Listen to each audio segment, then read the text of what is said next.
How to fix WhatsApp verification code not coming on Android.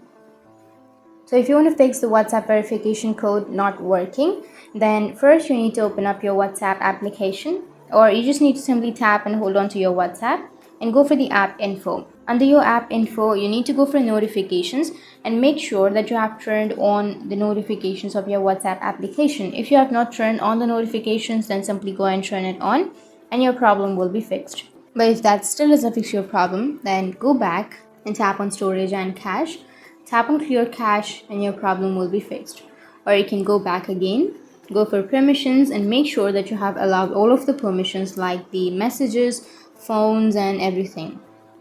Like here you will have the SMS option, right? So if you have not turned on the SMS permission, then you will not get the verification code.